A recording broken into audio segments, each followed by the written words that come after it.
Craving fresh, made-from-scratch Mexican food that actually tastes homemade? Cafe Rio's got you covered. Every tortilla is hand-rolled, every sauce is slow-simmered, and every bite is bursting with bold flavor. Hungry yet? Don't wait. Order now at CafeRio.com. Build your burrito, salad, or tacos exactly how you like them, and we'll have it ready hot, fresh, and fast. Whether it's lunch on the go, dinner with friends, or a full-on fiesta at home, Cafe Rio always brings the flavor and the fun. So what are you waiting for? We've got you covered. Savor the flavor and order now at CafeRio.com.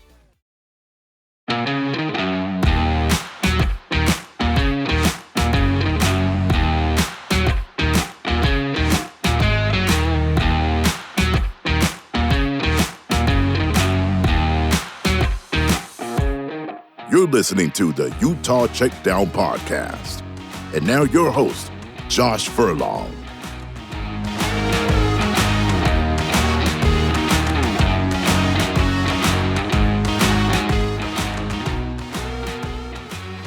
Welcome back to another edition of the Utah Checkdown podcast. I am Josh Furlong, and as always, I'm happy to be back with you for another day.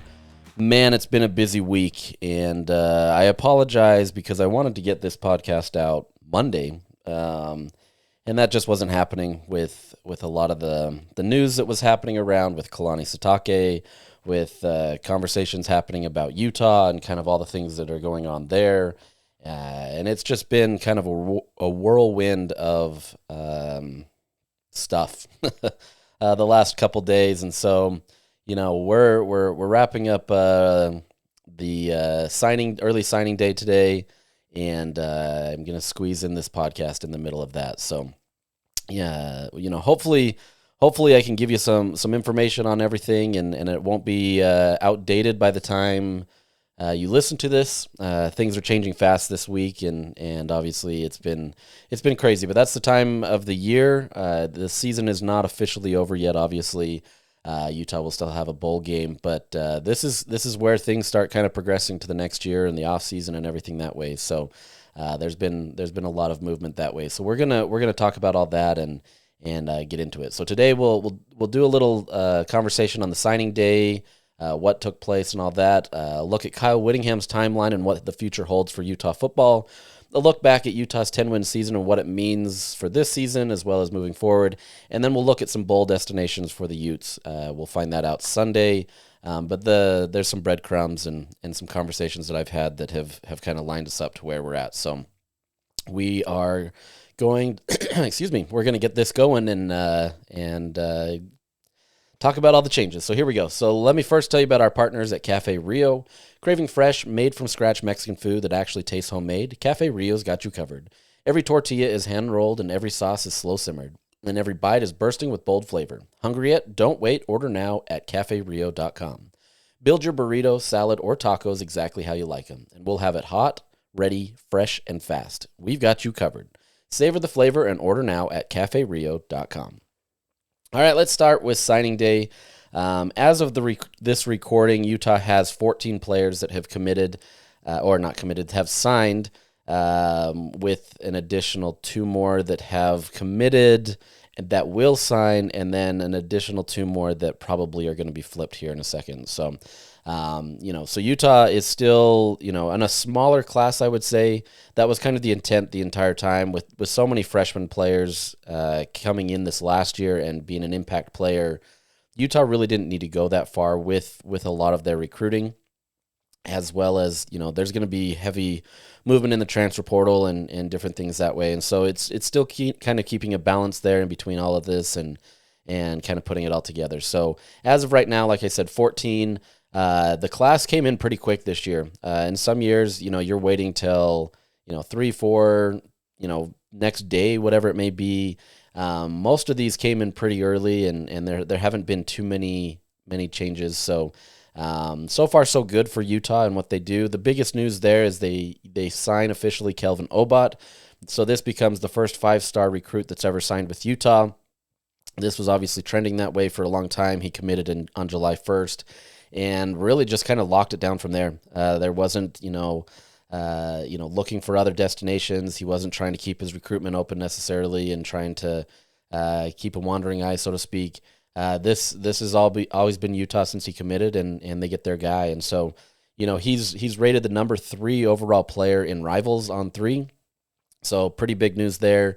If you look at the 24/7 Sports composite rating, I think he's 27th in the country, 34, somewhere around there. And so, you get one of the best players in the country. And to do that at the offensive tackle position, a position that you're going to lose Spencer Fano to the NFL, and there's still some decisions on Caleb Lomu and if he wants to come back or leave. He did walk, as you may remember, but there's still some decisions that he has to make.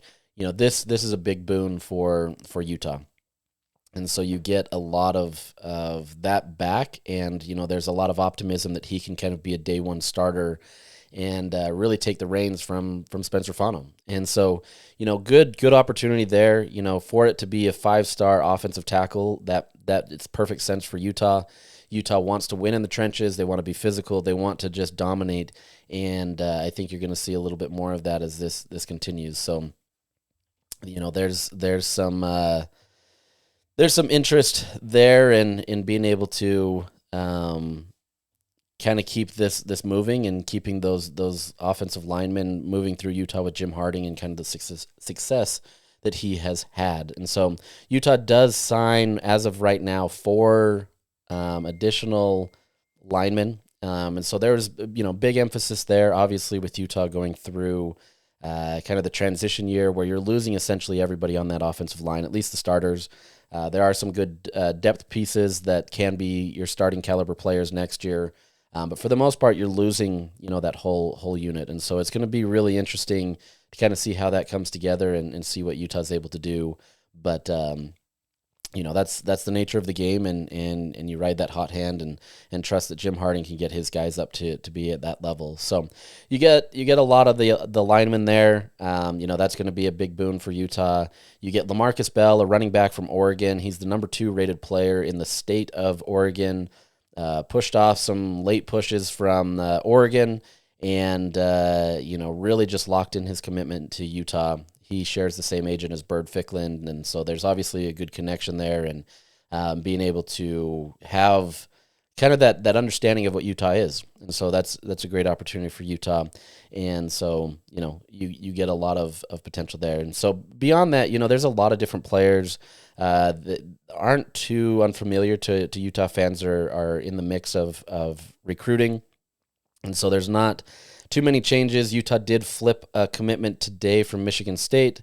It's a defensive tackle who is not officially signed yet, but he has committed to Utah, so we're waiting for that one. So that doesn't factor in the 14 yet, but that should be coming soon. And then Utah's still waiting for another QB. They did sign Kane Archer from Arkansas, not the university, but from the state of Arkansas, a 3-star QB. So you've got 2 QBs in, but you've got one signed, another waiting.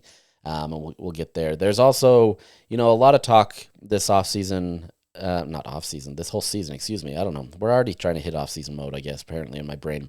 A lot of talk coming down the stretch about the Pulu twins and kind of where their commitment is and everything. My understanding, and from people that I've talked to, is this will be a commitment that flips, likely to BYU. There's still Utah trying to push to keep them, but the longer this goes on, the more it feels like it's a BYU thing. And so, there's been a lot of up and down with this one. Look, I don't want to get into the nitty gritty of it. At the end of the day, these guys, they grew up close to BYU. There was potential that they were going to go there. There was kind of a falling out, so to speak, between kind of parties. And so they committed to UCLA, and then obviously backed off from that earlier this year and committed to Utah. And by all accounts, we're seemingly happy with Utah, but there was always kind of this lingering thought that they were going to go to BYU, and that appears that that's going to be the case, but still not official. We'll see there. And then there's a couple other commits that, Celesi Moa, obviously a top guy in the state of Utah. He's being talked about as potentially flipping to Utah. Rivals is talking about him delaying his commitment or his signing. And there's been a big push from Utah, at least according to a lot of the reporters, and I've heard it here as well, that they're still trying to get him. They've been trying to get Celesi this whole time, right? Like, so there's never been this dropping of him. They've been pushing hard to keep him. Obviously, as a legacy recruit with his dad having played here. So there's been a lot of constant communication. Moa was at Utah's last home game. He was there to watch and to be an invited guest there. So there's always been communication and conversations between these two, and trying to get Celesi to come here is obviously a big opportunity for Utah and what he could provide to the Utes on the offensive side of the ball as well as on the defense, right? Like Utah has shown that they can do two-way players, and I think you'll get a lot of potential there. So we'll see what happens there. If he decides to sign in the early period, he's got till Friday. And so this isn't something that's going to probably be quick. I would assume that you don't hear anything today, or at least I haven't heard anything as it relates to him signing today. But that could all change by the time you listen to this podcast. So Utah's still in the mix there. Whether they get Moa or not, remains TBD. But obviously would be a big opportunity for Utah. He would fall right under Kelvin Obot in the recruiting rankings of where Utah's at. So he would be number 2 in that recruiting rankings in terms of who Utah brings in. So big opportunity for Utah should that take place. And then there's another one that I'm going to keep off for right now that Utah is trying to flip. There's been some changes obviously in the coaching staffs around the country, and so this is an opportunity where Utah can try to get somebody that way. So, obviously if you can get those commitments and you do that, that's going to be a big boon for Utah and help this recruiting class. That gets you up to roughly 18. If the Pulu twins decide to stay and you get all of those, you get up to 20.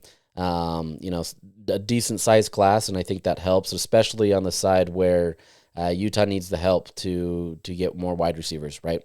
And so I think that's going to be a big opportunity for Utah should that happen. So that's kind of where it is right now. We're going to see what happens. There's a lot of movement in all this as well. Utah's not the only one. Every school is in the middle of this. BYU is currently in the middle of that with Ryder Lyons, who has kind of announced that he's not going to commit or sign on Wednesday. So we'll see what happens all there. Schools are going to do their best to try to pull different players away, and so this is evolving, and it's always going to be something that changes. So maybe by the next podcast, well, I would hope by the next podcast that we have, that all of that will be sorted out. Utah will have an idea of where they're at in a bowl game.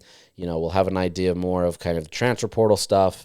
But as of right now, everything's pretty ho-hum, not a lot of movement. Everybody that Utah got, they have got so far, and it's now just a matter of kind of seeing the rest of those pieces fall. So we'll kind of get there. Now, beyond that, let's jump into the Kyle Whittingham sweepstakes. And it's not a sweepstakes in the sense that he's entertaining other offers from other schools like Kalani Sitake did with Penn State earlier this week, which was crazy. And quite honestly, his decision to stay at stay at BYU, excuse me, I got ahead of myself. His decision to stay at BYU does help Utah because, there's obviously coaching staff connections there, and there's going to be potential that those guys would move on to Penn State if that was the case. Over the last 48 hours or so, I was hearing a whole bunch of stuff, and so it was getting pretty crazy. I honestly thought Kalani Sitake was leaving. Every indication and the people that I talked to said that it was basically a done deal. Obviously, there was conversations on Twitter of Penn State believing that they had a handshake agreement with nothing pen on the paper type thing, but everything was progressing that way, and then suddenly BYU pulled out this, they want to call it a miracle, but you can call it whatever you want, of rallying the troops. Crumble Cookies got involved, and there's a lot of drama related to that. But Sitake is staying at BYU, and as such, that kind of keeps things down a little bit and helps Utah to some extent. And so, it's as much as these two programs hate each other and don't want to be connected to each other, they're the most interconnected programs out there. And so whatever happens with one may impact the other, and in this case, it would have impacted Utah. And so really fascinating to kind of see how that all goes. Now, how that relates to all this is getting back to Kyle Whittingham. A lot of his decision, too, it was trying to figure out what was going to happen there, right? And trying to see what would be the kind of ripple effects of that. So what Kyle Whittingham has to do is he has to announce to the university by December 5th, so on Friday, of his intentions to either stay or retire. Now, he doesn't officially have to do that, but if he doesn't do that, he reverts back to a contract that is just not as advantageous to him. It was money spread out over a longer period of time, and it was smaller. So doing so, giving the decision by December 5th is much more advantageous to him because he gets much more upfront money. It's bigger. There's just a lot of different things, clauses in his contract that's more beneficial for him to decide now. Now, the situation with Kyle, all along this season, it's been trending that way that this is going to be his last season. That was similar last year, but this one feels a little bit more different, especially in the conversations that I've had with people. Everything just feels like this is kind of where it's at. We obviously get the conversations with Kyle in the press conference after senior day where he gets choked up.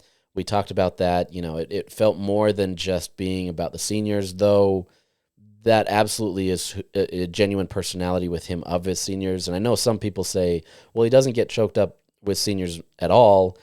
That's partially true. I mean, the thing is, Kyle loves every single one of these guys, and this is part of his family, right? And so losing part of that family, so to speak, and having them move on is tough for him. So mixing all that together, knowing that it potentially could be his last game at Rice-Eccles Stadium, I think all those emotions just kind of came to a boiling point and kind of ran over, and you see those emotions. But then at the Kansas game, so on the road, we're in Kansas City, or Lawrence, Kansas, actually. There was just more in relation to that. A majority of it, well, not a majority, but a lot of his family was there, present. His children were there. He's acting, or his family is going through the motions, I would say, of looking like he was done. That this was kind of the end. I won't get into all the specifics because it's not. As much as I'm a journalist and I want to get into all those details, I think there's just some things that are personal for the families, and I don't feel like that's worth sharing. But let's just say that there's stuff that the family was kind of organizing themselves in a way that it feels like this is the end, right? And so that mixed with the conversations that I've had with people just kind of leads me down the path that this is it. But on that same vein, all along, there's also been conversations that I've had with people that are really close to him where this is a struggle for him. He doesn't know what retirement life is going to look like, right? And this is a conversation that I actually had with him about a month ago when I was writing a story about he and his son in the coaching world. He admitted to me that he's nervous about what retirement looks like and what his future looks like, right? Like he gets that has to happen someday, and that he has to eventually turn in the whistle and go live a normal life. But it's a real struggle for him because this is something that he's known his entire life. He's done this, since he was a kid with his dad. He's doing it himself. He's now got his son in the coaching world. This is just his entire life. And when he talks about family, this isn't just, a phrase that you put on the board and you say, we're a Utah family. That's how Kyle Whittingham treats it. He goes into this believing that every single person there is his family, and that hasn't changed in the transfer portal era. That hasn't changed in the NIL era. There's obviously much more transactional relationships with some of these players, but for the most part, Kyle is deeply connected with all of these players. And so being able to tell himself that he can step away from that is a real struggle because he wants to be able to be connected with them. And so as much as I believe that there is still retirement on the plan and that will be the end goal or end case, there's still truly potential that Kyle Whittingham returns. And so I don't want to rule that out. I'm not just throwing that out there as kind of a casual, like it could happen. Like depending on who I talk to at certain times of the day, like it genuinely feels like that could be the case. And so don't be surprised by anything. I know there's many in the fan base that want to see him move on, not just for himself, but just for kind of the future of the program and moving toward Morgan Scalley and kind of a younger generation. But at the same time, you've got a head coach that has found a way to be able to transition to the times. Is it perfect? No, right? Like there's obviously things that are different and that he's going to hold on to that maybe a younger generation isn't going to hold on to. But at the same time, he got your team to a 10-win season again. And so, be careful what you wish for. That's what I'll say, right? Like, I think it's easy to say, okay, we want to move on to Morgan Scalley. And I don't have any doubts that Scalley will be a great head coach. I've known Scally for many years, and I believe that he's been lined up in a way that this makes perfect sense. But at the same time, it's tough to be able to move on from somebody that has had so much success, right? It's not easy to be able to say, yeah, we want this. As you're finding out with Penn State fired a head coach that was very successful, and now they can't even hire a coach, and they're getting spurned by a lot of different programs, and it's not always, the grass isn't always greener, right? Now, in this case, it's a little different because Kyle Whittingham will retire someday, maybe in 10 years, but he will retire someday. And I still do think that it is this year, but I wouldn't be surprised if he decides to come back. And if so, that may have changes, right? Like that may have changes in the direction Morgan Scally goes. He's obviously a hot commodity in the coaching market all the time. He's turned down lucrative offers to be head coaches, to be defensive coordinators at quote unquote bigger programs. He's got his options. And, if this is something where he's okay riding out with Kyle Whittingham again, that's a great opportunity for Utah should Kyle come back. But don't be surprised if Morgan also puts his name out there as a potential candidate to go somewhere else. And I think, it's easy to be able to be frustrated by that. But at the same time, Morgan's got to do what's best for him. With that said, Morgan is deeply committed to the University of Utah, more so than probably many out there. But there's also an opportunity where, he needs to kind of move and he needs to kind of get that with him. And if he does leave, that will have ramifications on the program, and coaches will follow him because he is charismatic. Players will follow him. Like, this is the direction. And that's not a threat, right? Like, that's not a threat to Kyle Whittingham. Well, it can be a threat in the sense that if he does decide to come, that can be a realistic possibility. But it's not one of those things that Morgan is going to hold over him and say, if you don't retire, this is what's going to happen. It's more just the nature of kind of what that is. At the end of the day, I still think Morgan Scally stays at Utah. Like I said, he's a Utah man. This is where he wants to live. His family is deeply entrenched in this state. He has no desires to leave. But if the opportunity is right, I mean, heck, Penn State keeps losing a bunch of coaches. Maybe they look to him. I would be surprised. But, you never know. And if you can go get a payday and go be a coach and then Utah opens up someday and that's where you want to go, then that's great. If not, you're in a good situation somewhere else potentially, and you've got a great opportunity there. So, a lot of fluidity with this. Kyle is obviously going to have to decide, and this was never at least I'd never thought it was going to be decided, at least officially before signing day. You want to get that through, and then Kyle will announce, or, potentially. We don't really know. He has to let the university know, but there's no guarantee that will get out to the public. I will say, though, that once that's turned in, things get leaky, right? And that's going to be learned, and then you risk the chance of breaking it yourself as opposed to somebody else doing that, whether it be a national reporter or one of us local reporters or somebody else. Heck, even a player could do it. So that's kind of where it's at, where I think you're going to see something potentially this week, if not early next week. I know Kyle would love to just ride out into the sunset and not even have anybody pay attention to him. But I think this comes to the point where you're going to have to see something. So one way or the other, you're going to hear something about Kyle Whittingham. As it relates to recruiting, these recruits are being recruited knowing that there's going to be a potential change. They all understand that they're not coming for Kyle Whittingham. They're most likely coming for Morgan Scally. That's not to say that these recruits would be upset if Kyle would be there, but it does change some things, right? Morgan, he has a different personality, and as much as he wants to run it in a similar way as Kyle, Morgan is going to run it his own way, and he's going to do things a little bit differently.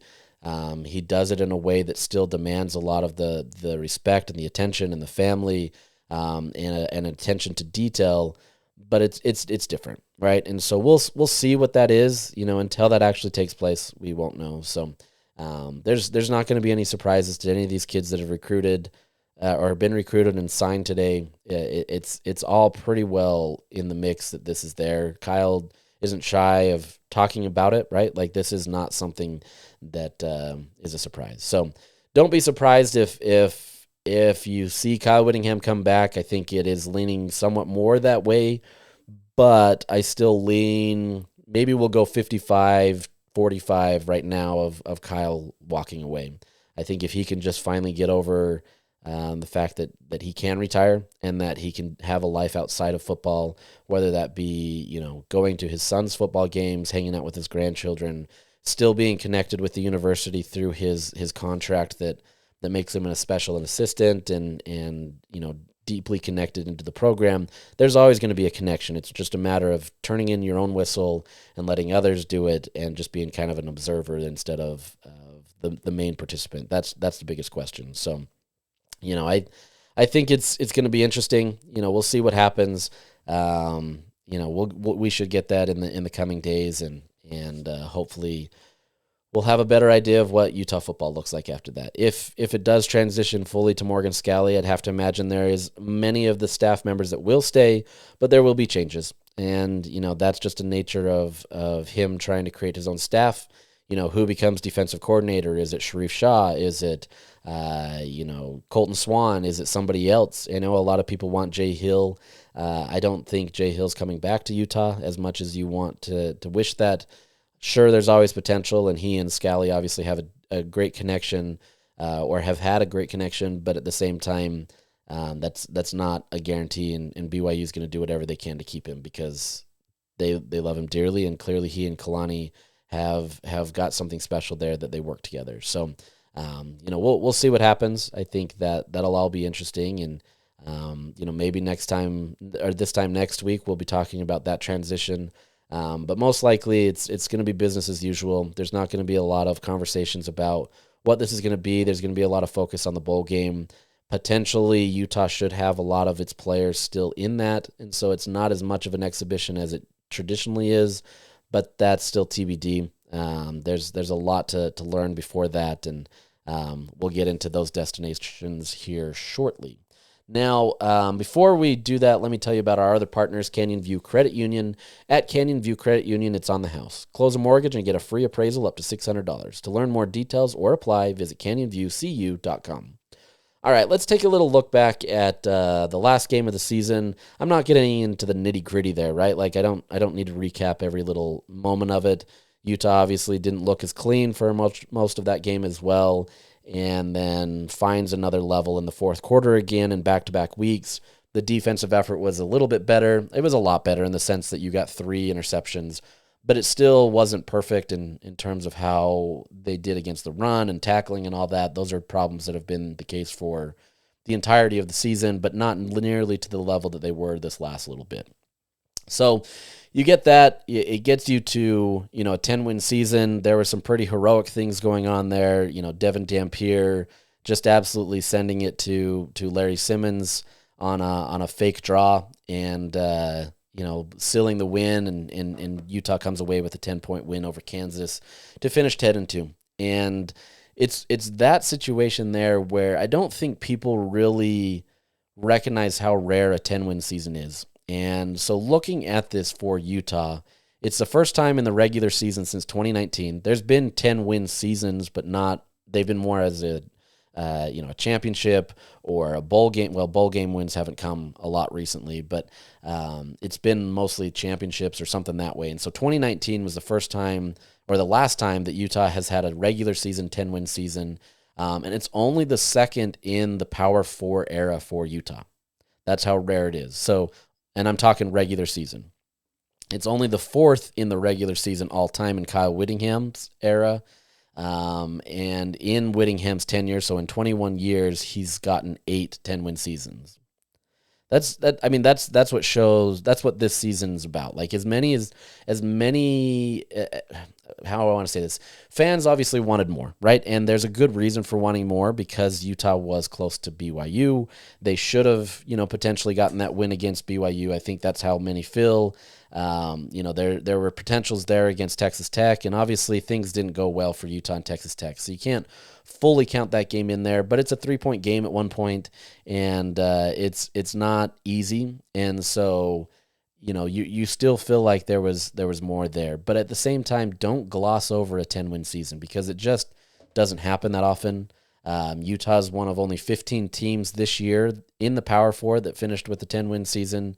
So of all the, 64 teams, 15, right? And sometimes that's more or less than other years, but That's a pretty remarkable season. The SEC had 6, Big Ten 3, Big 12 3, ACC 2, and in Notre Dame they had 1. So it's not an easy thing. And so as much as you can be frustrated with how the season ended in terms of not being able to look the way that you wanted, you still have to remember that Utah found another gear. They got to 10 wins, especially coming off the last year where it was a 5-7 season. This is a great turnaround. I think if you went into the preseason and told people that Utah would finish 10-2, they'd be pretty excited. I think you'd expect that Utah would be in the Big 12 championship game, but at the same time, you're never going to be upset about a 10-win season. And so I think there's a lot of pieces there that can still move forward for next year, assuming that Utah can keep a lot of these guys, which I've heard good things about a lot of the key players. You're going to lose players, but a lot of the key players that are going to be beneficial for Utah. So far, things are trending well, and that bodes well for Utah moving forward. But this is more of the bounce back that Utah needed to show to kind of really resonate with people to say, hey, look, the last 2 years were aberrations, right? If you don't have a fully injured team, this is what it can be. And, Utah showed that they can be a dominant force in the Big 12. Next year's schedule is even easier than this year, at least on paper, right? We still don't know. There's going to be transfer portals. There's going to be different things that way. But on paper, Utah doesn't have to play Texas Tech next year. I don't believe they have to play Arizona State next year. There's going to be other teams that come up. Arizona is a team that's coming up right now and doing really well. On paper, this absolutely can be another strong season.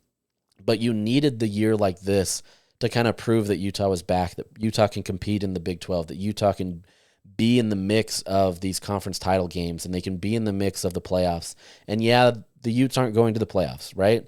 The College Football Playoff Committee, they released their penultimate rankings yesterday and dropped Utah 2 spots to 15. It's a tough look, and obviously this committee is flawed in how they manage things, and there's other debates. BYU obviously feels like they have been left out, and they probably have a good case, right? And you can disagree that BYU doesn't have XYZ, but the reality is they're an 11-1 team.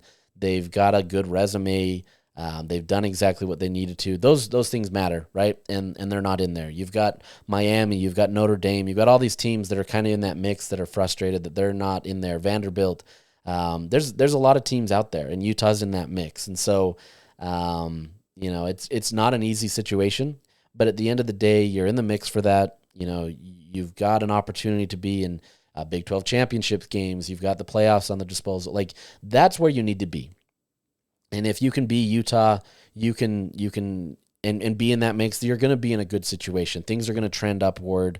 You're not going to have the down season like last year where it felt like the sky was falling and that Utah was never going to get back to where it needed to be. Had Utah been passed by with time, had Kyle Whittingham been passed by, this year kind of proves that that's not the case. And so I think if you can continue to build on this and stack this and continue to move forward, Utah absolutely can be one of the top teams in the conference. You're getting competition from BYU, which only makes that rivalry more heated and more entertaining. And I think it's good that you have 2 Power 4 teams in the state that are at a top level. BYU spending a ton of money in NIL and putting a lot of emphasis is a good thing for Utah. And I say that because you can either adapt or die. And so this is where you get to learn from Utah what they're all about. Is Utah about moving forward and absolutely trying to compete, or are they going to be able to sit by and just let their rival do it for them? And I get this growing sentiment from the fan base and from donors and others that they're not satisfied with that.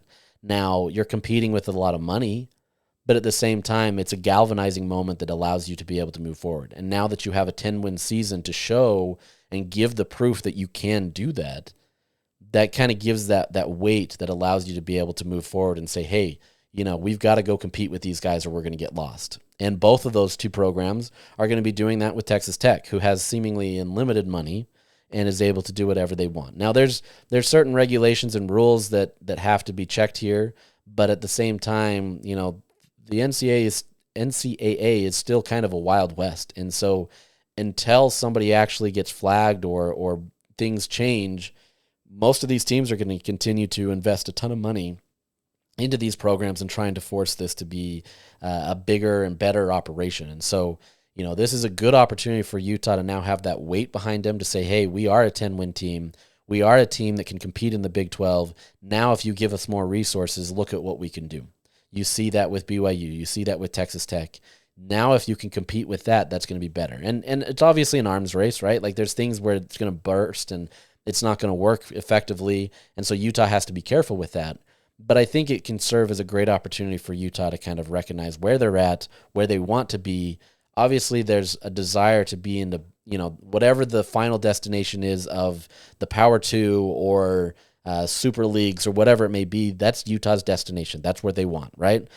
The question now is, can they parlay this stuff, the 10-win seasons, the being in the mix for a Big 12 title game, being in the mix for the college football playoffs, and having those conversations around you?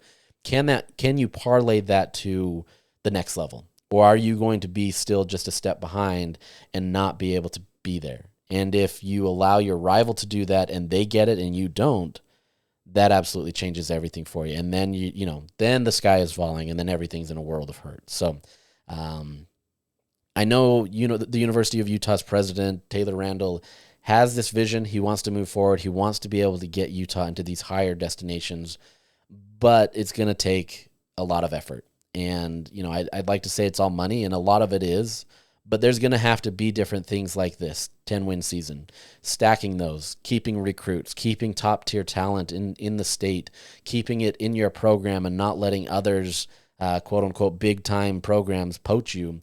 That's going to be of vital importance. And so we'll see how that goes.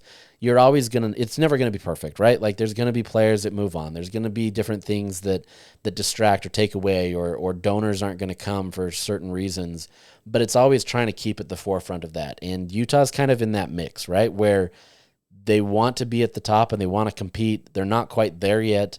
They're still more middling there, but they need something to break through. And I think a season like this is where you start to get that. You can continue to move forward and you continue to grow on that. So we'll see. Like I said, there's still so many changes here to kind of figure out, whether it's Kyle Whittingham staying, whether it's Morgan Scalley moving forward. There's still going to be some hesitations with Morgan his first year on can he do it? And there should be, right? Until you're proven as a head coach, there's always going to be questions. And he recognizes that and he wants that. He's a prideful person that wants to be able to have his test out there and be able to move forward and see what it is. It's a tough battle to follow a legend, but at the same time he feels very confident in what he can do. And if he can galvanize the fan base and galvanize donors and get all that and continue to move Utah forward, that's where you need him to be. And so we'll see what happens and kind of move forward with that and get there. A lot of this stuff is still very speculative, right? It's still trying to figure out what's going to move forward for Utah. But at the end, if you think of anything with this season, and regardless of what happens in the bowl game, excuse me, I just dropped something. Regardless of what happens in the bowl game, and you clearly want to have a win, you have to look at this season as a success. And I believe most do, right? I don't think anybody's looking at this as not being a success. But I think based on those last two games, it really kind of changed some of the outlook of where Utah fans were feeling. But at the same time, when you take a step back, it's been almost a week since their last game. You get an opportunity now to kind of say, hey, this is where we're at. And so, don't take these things for granted because 10-win seasons don't come that often.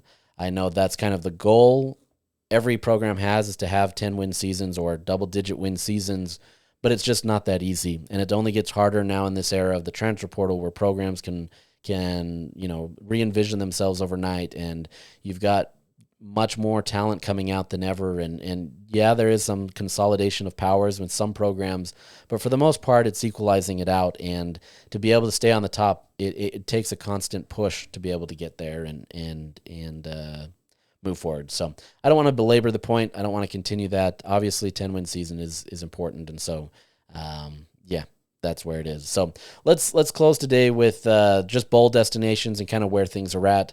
There's been a lot of confusion over how this goes. So when Utah left the Pac-12, the Pac-12 had signed a bowl agreement that extended past their grant of rights or their TV market numbers and all that stuff. And so essentially the contract is now for 2 years after the conference dissolved, so to speak. And so what that means is this is the last year where all of the the Pac-12 teams that were previously in the conference, all of them are still in line for the Pac-12 bowls.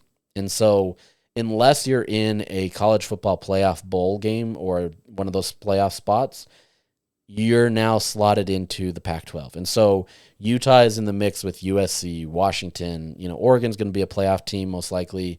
I can't see a world where they drop out, but that would alter a lot of this if that were the case that they dropped out. But this is kind of how it would go, right? So you're not competing against Big 12 teams in terms of the playoff or the bowl games. You're competing against your former Pac-12 opponents. So you've got that in the mix. So how this shakes out, the pecking order for the Pac-12.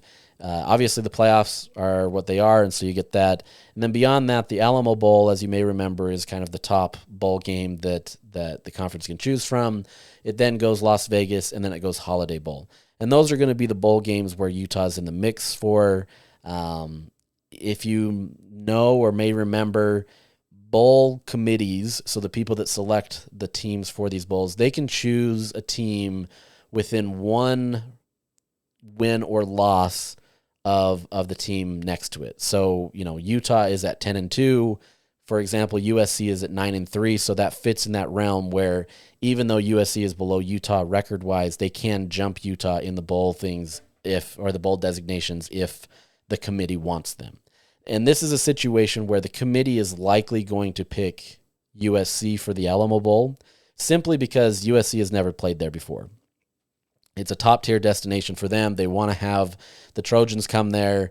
If BYU doesn't get into the playoff, which seems likely given that they have to win the championship, and if obviously they win the championship, that changes things. But if they don't win the championship, there's a good possibility that BYU will play USC in the Alamo Bowl. So, would be interesting. Utah, as I said, has a better overall record, but there's potential that they could be jumped. Utah still can be in the mix for the Alamo Bowl, but based on the conversations that I've had with people, that doesn't appear to be the case. It does feel like this is a USC game for them to have, and so, we'll see. And I think there's many Utah fans that are okay with that. Not that San Antonio is a bad place, but I think it's just not as easy as Las Vegas or the Holiday Bowl for Utah fans to come to, and so there's that. So the biggest destination right here is Las Vegas, given that if USC does get that spot, Las Vegas would most likely go with Utah. There's no real reason not to. They would have the biggest draw, obviously, in terms of fan base. You also get a team that's ranked 15th in the country, assuming that that's where Utah stays in the final rankings on Sunday.